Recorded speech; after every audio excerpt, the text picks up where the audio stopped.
Good evening, guys. Just doing a review of the NBT flannel, armored flannel. I purchased the armored flannel because I wanted to check it out. I like the color scheme. It matches a flannel, very popular flannel that I have that I love using. This is the Dixon flannel in almost the same type of style. It's a little bit brighter, as you can see. So if you've ever seen this Dixon flannel, then you can judge the color scheme. It's a little bit brighter. Quality of material is the same. It's got same thickness. This might be a little bit rougher than this, but it's still good quality and feels good on the skin. No complaints about the quality and how it feels compared to a Dixon flannel. Very close, maybe a micro difference in softer feel. As far as the version that I got, I told you I got the armored version. So we'll light that up a little bit for you so you can see. So what that means is, we'll explain it a little bit. So what they don't do and what they should do on their website or go over this is classified as a type B. It has shoulders, elbow, and back protection. It's listed as a type B, but this really should be listed as a type A. Now I'm going on the factor of why is it listed as a B. It could be because they offer it in unarmored and armored, and this just happens to be the armored version. If you go on the website, you can order armored or unarmored in all the same colors and all the same flannels. Maybe they pre-make the tags, but it still doesn't make sense because in order for a garment to be type A, it's the exact same protection as type B. The only difference is armored, meaning elbow, shoulder, and back, some kind of impact added to the type B, which makes it type A. Then you can go up to AAA and AA, but those are usually reserved for higher quality materials other than flannel. This still has a good protection because it's got the armored inside as well. It's not a hard protection, it's a soft protection, which puts you in the same classification as the A. Let me just unbuckle all of these. So it's got the Kevlar insert. This whole entire insert of the jacket is Kevlar, plus, so I can pull these away, you can still see the yellow, that's the Kevlar underneath this mesh, plus the flannel.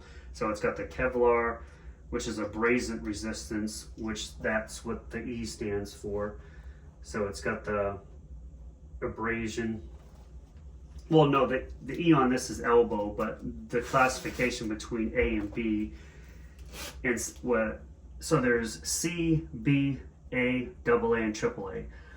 Anything that has the insert inside of it being Kevlar puts it in the B and A classification. What separates B from A, as I already explained, is the hard protection, adding impact protection to it. Then when you go to higher level materials, then you get into the AA and the AAA. So that's how the kind of grading scale works on these shirts and anything that wears motorcycle. You're gonna see a lot of these advertised and none of them tell you what the actual, some of them might say AAA or AA, but most of them don't even, they just say it's certified, but they don't really tell you what level it is.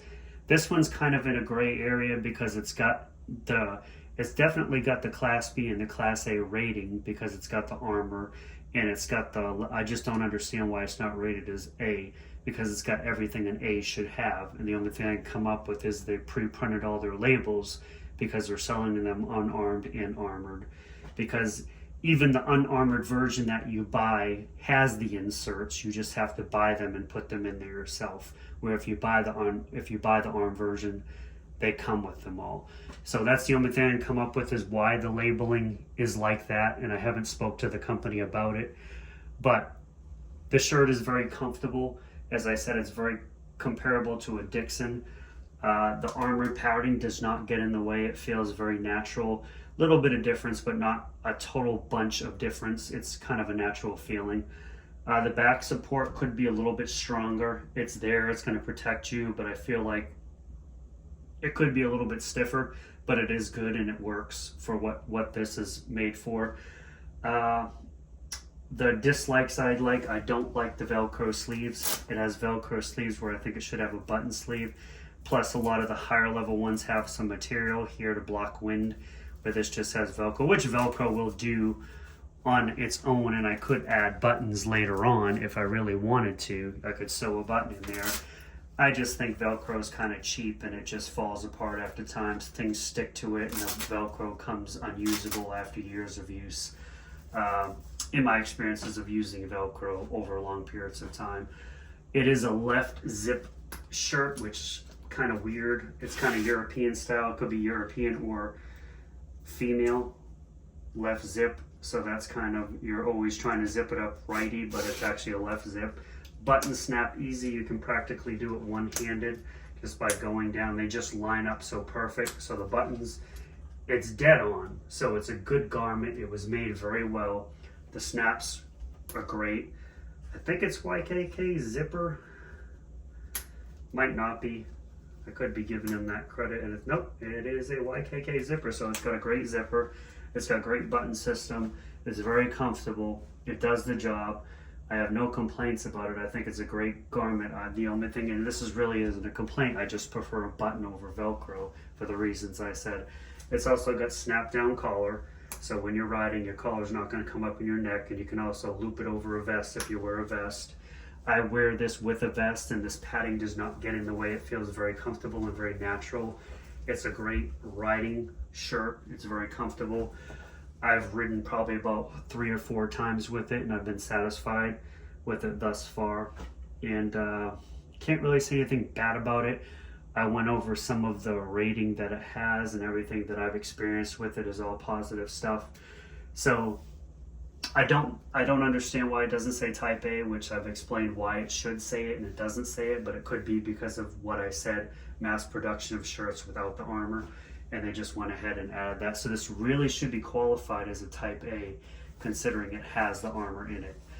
Other than that, I can't really say anything bad about it. It's a pretty good shirt. Oh, fit. I've seen people make comments that this shirt doesn't fit. It fits. It's pretty accurate. This is a Dixon large, and that's a large, and sleeve length is identical. Shirt length, shoulder to shirt, pretty identical, and it fits identical. It does not feel like it's not a large. It feels just like it's a large. I don't know where people are coming up with it's too small, it's too big. I'm seeing an exact cut of large on me. Another thing I noticed when I was on the website, the only branding on this particular one is this little, their insignia here and the NBT on the inside of the tag. The one on this website, it has NBT on the shoulder, and as you can see, this did not come with NBT on the shoulder. Now, I don't know if that's the original NBT shirt that they got on the website or a newer version, but I just literally bought this a week ago, and mine does not have the NBT logoing on the shirt. And I just received this shirt and wore it 3 or 4 times since I received it riding. I'm riding a street bob. I'm pretty well exposed to the wind. I don't have a large fairing, and the shirt handles really well on a bike with no fairing. I did add a Memphis Shades fairing to my bike after the fact, and I'm still receiving wind because the Warrior Memphis Shade fairing is not a complete full suited fairing, which I've ridden with before, so you still get a lot of wind exposure. So I'm feeling the full effect of the wind with this shirt, and it's very comfortable. It works well with, as I said before, vests, so you can wear a vest and the armor doesn't bother you. So it's a really great garment. It does good in the hot weather right now. I can't really tell you about colder weather, but I think it'll do good with another shirt underneath of it and a pretty good vest, a good leather vest, and you'll probably do pretty good. That's about it. That's my little review of the NBT armored shirt. I think it's pretty good. I think it was worth what I paid for it. It's got the protection there. I think it's going to do what it says it's going to do. Hopefully, the only way to find out if these things actually do work is to fall in them, in which I'm not trying to do that. But here we go. If that does happen, and I can do a review later on, and hopefully it doesn't, because I dag sure don't want to do that review. But here it goes, guys. That is the NBT armored shirt for motorcycle riders. You guys take it easy.